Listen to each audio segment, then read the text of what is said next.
This is lecture 4C for History 111. I want to finish off this lecture by talking about Oceania, which is basically the islands of the Pacific. Now, often you don't hear much about Oceania in terms of world history, and in part that's because of isolation, in part that's because of the reasons I'm going to talk about here. Essentially, we know that people made it to Australia and New Guinea. New Guinea is the big island just north of Australia, by about 40,000 years ago, rather. And there's been continuous human habitation there since. And we know that agriculture was developed independently in New Guinea probably about 7,000 BCE, but that it really couldn't take off because there wasn't a good crop package until a number of other crops and animals like pigs were brought from the Philippines, which were brought from China much later. But New Guinea did develop into a settled agricultural society.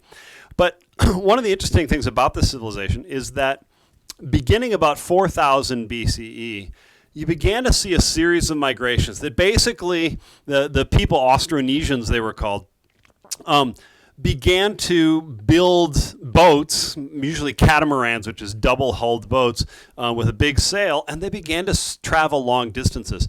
And what happens is between 4000 BCE and about 1500 CE, which is, say, 5,500 years, the Austronesian peoples gradually moved from Australia and New Guinea out to settle every other island in the Pacific, right? And so by about 500 years ago, they had finally settled all the islands of the Pacific.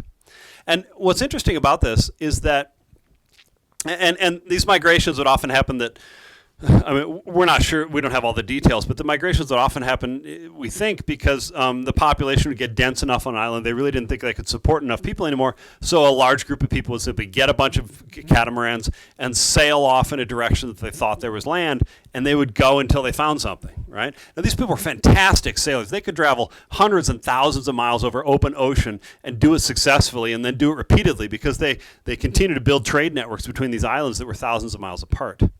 But what's really fascinating about Oceania is that they give us a sort of laboratory. In history, you never get laboratories. You don't get to do experiments over and over again. You don't get to do a controlled experiment, et cetera, like you do in chemistry. So we never get to do experiments. But Oceania comes really close because you had a single culture which had a roughly uniform civilization culture, and they moved to all these different islands in the Pacific.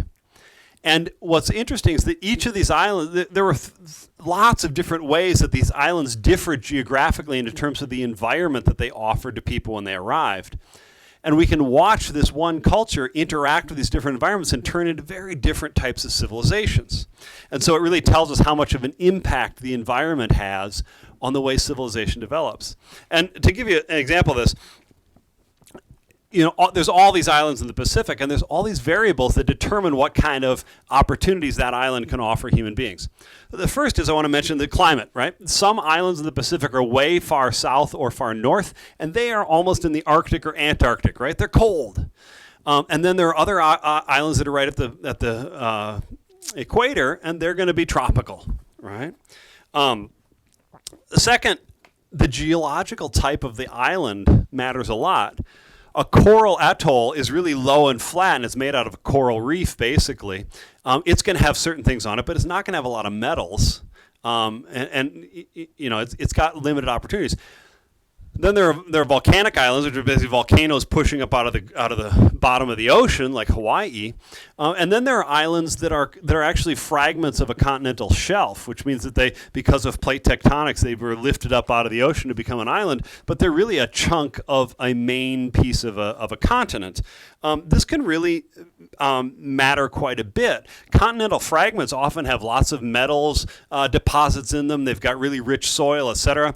Volcanic islands have rich soil, but they usually don't have metals, and coral atolls don't have rich soil and don't have metals. And so it depends quite a bit on what kind of island you're landing on here. And so places like New Zealand, which is actually a continental fragment, have lots of metals. They've got established forests, they've got good soil, etc. And New Zealand would develop a really rich and complex society. Hawaii would be, well, I'll talk about Hawaii in a minute, but that's volcanic islands, and then other islands have different things. Another important thing is how much do they have in marine resources. Coral atolls, which are basically coral reefs that poke up out of the ocean, have a lot of great fish and marine food you can eat all the time because coral reefs are just thriving with food. But a continental fragment like New Zealand is not going to have as much seafood, right? And then how big is the island, right? I mean, just how many people can live on it, and how broken up is it? New Zealand, for instance, has a lot of mountains, and it's really hard to get around a lot. And New Guinea was like that. But other places, coral atolls, you can just walk around because they're all flat and et cetera. So communication depends on the geography of the island. And then finally, isolation. Some islands are far, far away from anything else. And other islands are all clumped together in archipelagos. And so it depends quite a bit on how successful your civilization is how isolated you are. For instance, Easter Island is one of the easternmost islands in the Pacific. It's closer to South America than anything else. But it's thousands of miles, 1,200 miles from anything else. And so it was really, although human beings settled there and succeeded there for quite a while, it was isolated.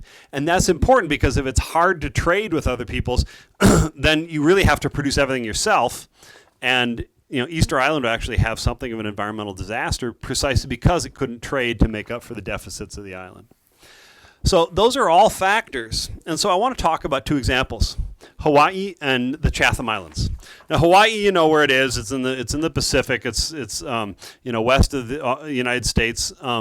And Hawaii is a series of volcanic islands. It's basically volcanoes coming up from the ocean floor have poked up through the top of the ocean. And so Hawaii has really rich soil. They're fairly big islands. There's a bunch of islands in a row, so you have trade between the islands. They're large enough so that you can have significant populations, right? And they're not too far away from other island groups, so you can have some trade. Well, as a result of this, Hawaii developed a really complex civilization fairly early on. Hawaii, before Europeans showed up, etc., had a really high population density, maybe 300 people per square mile. That's really dense. They had lots of agriculture. They were terracing up the sides of the volcanoes. They had fish farming. They were really good at aquaculture. They had irrigation. They had really complex.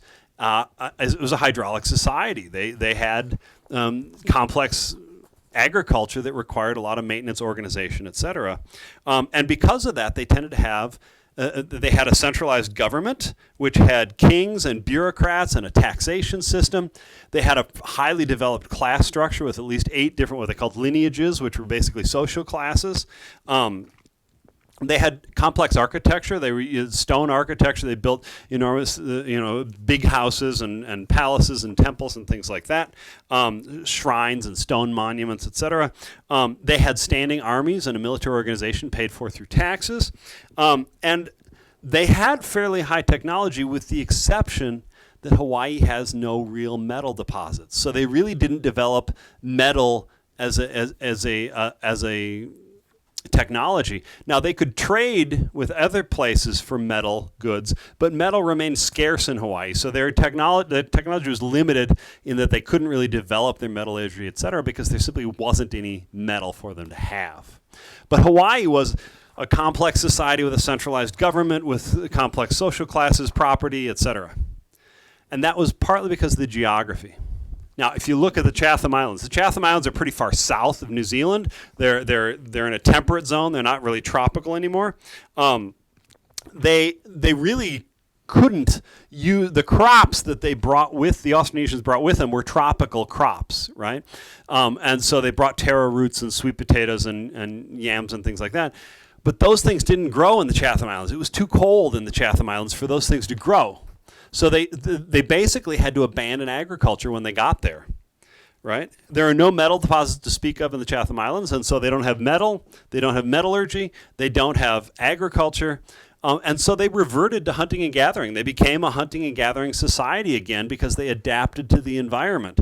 They knew when they got there all about complex societies and agriculture, etc., but they adapted to their environment, and they basically abandoned all that because none of it worked in the Chatham Islands environment.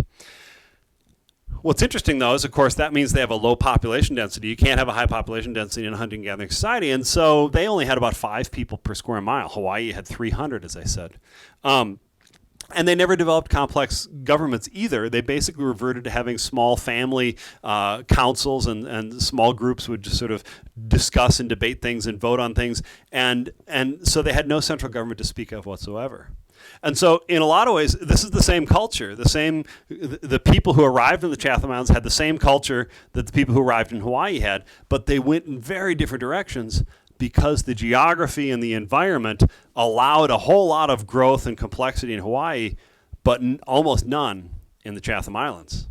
So Oceania is kind of an interesting laboratory for historians because it shows what happens as human beings adapt to different environments, and it really shows you how much variability there can be with a single culture encountering different environments.